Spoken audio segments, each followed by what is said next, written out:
There must be something in the water for these old rockers to come out with some incredibly based takes. And it just so happens two of the guys who were speaking out on this anti-trans stuff, which is fantastic, by the way, just happen to be some of the most legendary rock figures of all time. Carlos Santana, can't say better things about him, man. Just a definite pioneer on the sixth string and somebody who reinvented himself in the early 2000s and could have possibly been even more popular than he even was in the 70s when he was laying down, Black Magic Woman and all of his initial hits, and then came back with all of those collaborative efforts and what was it, like 3 or 4 different albums. He's tremendous, man. It can't go undersold how influential Carlos Santana is, and now he's out here dunking on this trans agenda. Let's go. He goes on anti-trans rant during New Jersey concert.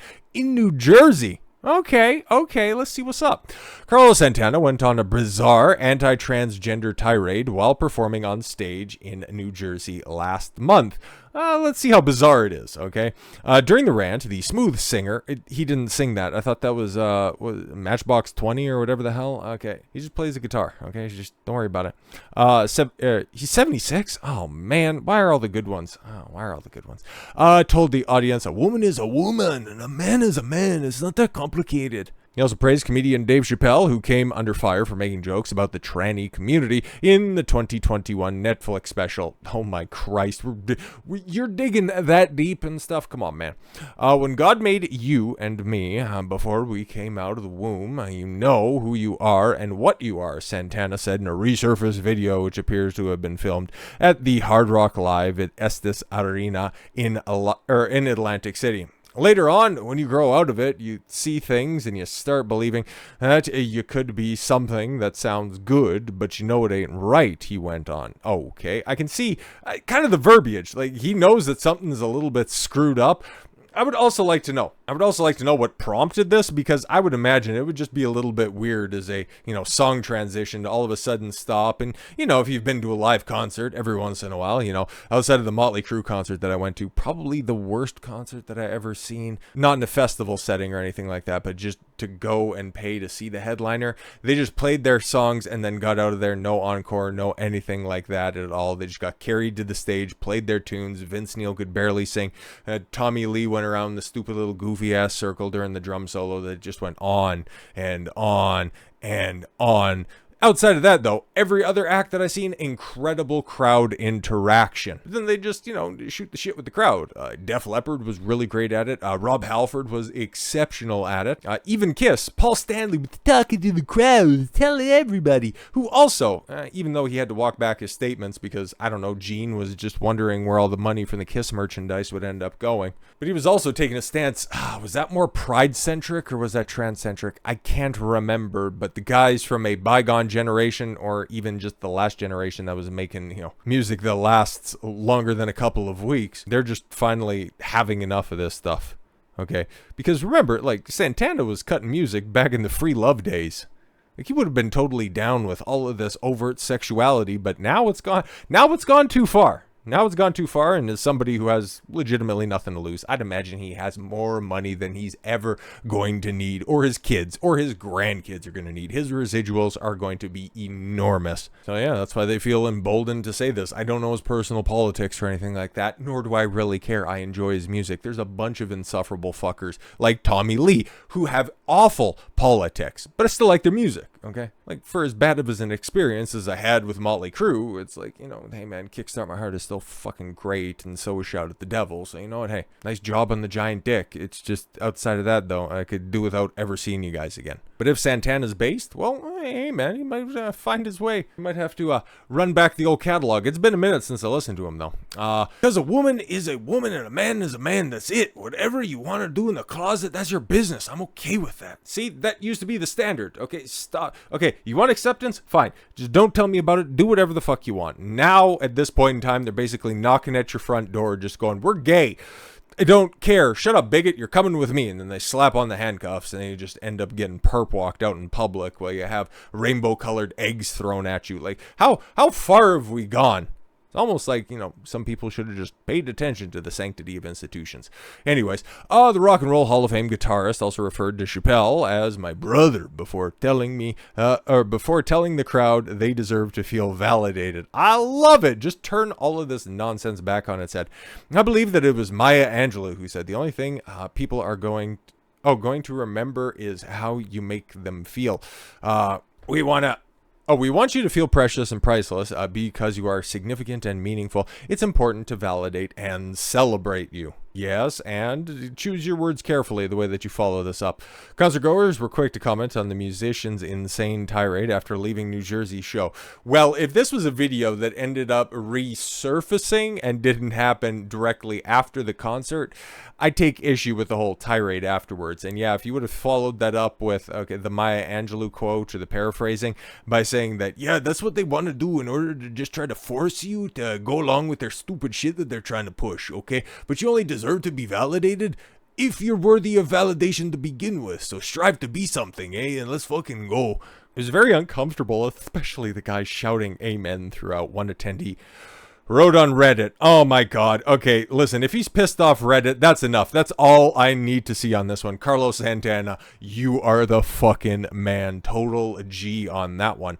And somebody that, I could talk about all fucking day long having a similar situation, Alice Cooper. Right up there, okay? I talked about one of my least favorite concert experiences. One of my favorite concert experiences was sitting 4th row at Alice Cooper. That shit fucking ruled. Oh my god, I could talk about that concert all day, but I need not bog everybody down in my own personal semantics and reminiscing about times long gone. Christ almighty, that one's coming up on about 10 years at this point in time, but that was so fucking good. Oh my god, I love that concert. We all know he's a showman, but he can still fucking belt it out, and his band was bad as fuck. So I have nothing but respect for Alice Cooper. And also, scratch golfer and lifelong libertarian, and then also became sober. Like, he is the best. And also, okay, cool. I'll go ahead and actually tell you guys a story as well. So I don't think I've told this one before, or even had the opportunity to, because I very rarely get to talk about music, especially metal, hard rock, I guess, in Alice Cooper sense. But I was working a warehouse job at a place, and this was prior to me working there, but there was this tale over the top of it, okay, of this guy who was coming in and browsing the wares, looking at the clothing that was on the racks, taking a look at everything that was down there on the discount tables and stuff like that, just wandering around the store about midday or something like that. So, hey, just as a regular day. And then one of the sales staff comes over and sees if this gentleman wants something in particular, or if he's just browsing, something like that. Just make the acquaintance and, make the connection. So if, you need help, just standard sales tactics and whatever. And the guy just looks over and says, no, I'm just looking for something to jump out at me. And then got very illustrative with his body language and then just continued to peruse throughout the store. Meanwhile, the store manager is just looking over there and is just kind of assessing the situation in the background. And then the sales girl goes back up to her and says, that guy was really weird. And she's like, you have no idea who that guy is, do you? And it's like, no, that's Alice Cooper. So I've always had a fondness for him. And then I got to see him in person, and it's like, that's cool. That is fucking cool. And plus, Trash is like one of the best albums ever. Anyways, rock legend Alice Cooper dismantles transgenderism. It is so absurd, a fad. So confusing to a kid, to a teenager, to really anybody. Rock legend Alice Cooper. Yeah, that's fair. That's fair. Music legend. I would just go ahead and say full stop. Like, there's only going to be one Alice Cooper, who pioneered performative gender bending on stage, believes that... Did he really? Kind of, maybe. In so much that, yeah, he adopted the Alice, whatever. Okay, fine. Believes that Generation Woke's obsession with transgenderism is a fad and has gotten so out of control, it is now laughable. Alice Cooper took particular issue with gender transition for children in an interview this week with Stereogum. So as you can see, whether it's Santana just simply pointing out a biological fact, or Alice Cooper saying that kids, they probably shouldn't be making any surgical decisions. These are all very rational. Prior to 2020, this was probably pretty bog standard stuff that everybody would go, yeah, no, totally makes sense. But now this is a political statement. Now this is theoretically controversial. Oy, oy, oy. I'm understanding that there are cases of transgender, but I'm afraid that it's also a fad, and I'm afraid that there's a lot of people claiming to be just because they want to be that, he said. I find it wrong when you've got a 6-year-old kid who has no idea. He just wants to play, and you're confusing him, telling him, yeah, you're a boy. You could be a girl if you want to be. I think that is so confusing to a kid. If it's confusing to a teenager, you're still trying to find your identity. And yet, here's the thing going on saying, yeah, but you can be anything that you want. You can be a cat if you want to be. I mean, if you identify as a tree and I'm going, come on, we're in... Oh, what are we in? A Kurt Vonnegut novel? It's so absurd. And it's gone now to the point of absurdity. 100%. I don't know any one person that agrees with this woke thing. I don't know one person. Everybody I talk to says, isn't it stupid? Oh my God. Damn it. I resonate more with guys in their 70s than I do with my personal generation. Cooper, a devout Christian, born-again Christian, okay, wasn't always like that. He came to the Lord eventually. Went on to say the desire to respect others' gender nonconformity has gone too far. Exactly. Everybody conflated tolerance with submission, and that's how we got this far. It's getting to the point now where it's laughable. Anybody who was trying to make a point on this thing, they turned it into a huge comedy. I don't know one person that agrees with this woke thing. Isn't it stupid? Well, I respect people. And who they are, and I'm not going to tell a 7-year-old boy, go put on a dress because maybe you're a girl, and he's saying, no, I'm not, I'm a boy. Cooper said biological reality is a fact that cannot be rationalized away. Exactly. If you have these genitals, you're a boy. If you have those genitals, you're a girl. A guy can walk into a woman's bathroom. Oh, now he's getting into this topic. I love it. Okay, at any time and just say, I feel like I'm a woman today. Oh, I feel like. He's pointing that out as well. Shout out Alice, man. And have the time of his life in there, and he's not going to. Oh, and he's not in the least bit. He's just taking advantage of the situation. Well, that's going to happen. Somebody's going to get graped, and the guy's going to say, well, I felt like a girl that day, and it was just my feminine penis, you bigot.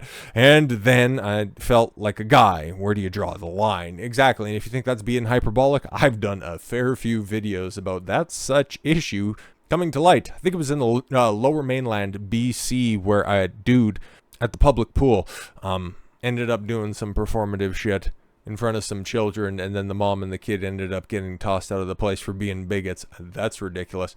Or the inmate who got thrown away for EPAR ended up getting transferred to a different cell or to a different facility where they could be closer to the children that they got locked up for doing the deed with. Yep, that's how insane things are right now. So the people that we were told were all too spooky. Oh yeah, and that's another thing. Like, I got so many Alice Cooper stories now that I think about it. Christ almighty. Like, even though it would have been far more applicable to just compare this to Marilyn Manson at the time, but in 4th or 5th grade, something like that, I had to write haikus. It was one of those goofy ass, homework assignments. I think I probably told this story before, but I wrote mine about rabid monkeys and whatever like that. It was just being goofy. You're a kid or whatever. Okay, what was that, 11 or 12 years old? Hell if I remember. But no, that was enough to, he's a troubled kid. He's a troubled kid, and you need to pay attention to this stuff. It's like, it was a fucking joke, and I found rabid monkeys hilarious. And I remember, oh God, what was it, the principal or the no, it was the principal at the time said, my parents ended up getting called in for this. This is how ridiculous this is. Yes, it's over a haiku written in black on red construction paper. I remember it as if it was yesterday. Getting the call into the office, having to go sit in the principal's office with my mother and father there, listening to the diatribes of a vice principal as he says, oh, you better take note of that stuff and make sure that he's not listening to any of that shock rock so he doesn't turn out like Alice Cooper. As you can see, my parents took that to heart because eventually I ended up going to an Alice Cooper concert much later, like 5th or 6th grade. I joke. So yeah, shout out to the legends for setting this current generation straight, but to be completely honest, they have no idea who these guys are, and of course they're worse off culturally for that lack of knowledge. But if we're going to be stuck on lack of knowledge with this generation, well, we'll be here all day. So with all that said, thank you all very much for the gift of your time. I've been Don Consuelo. I want you to follow your gut and get after it. Take care, everyone.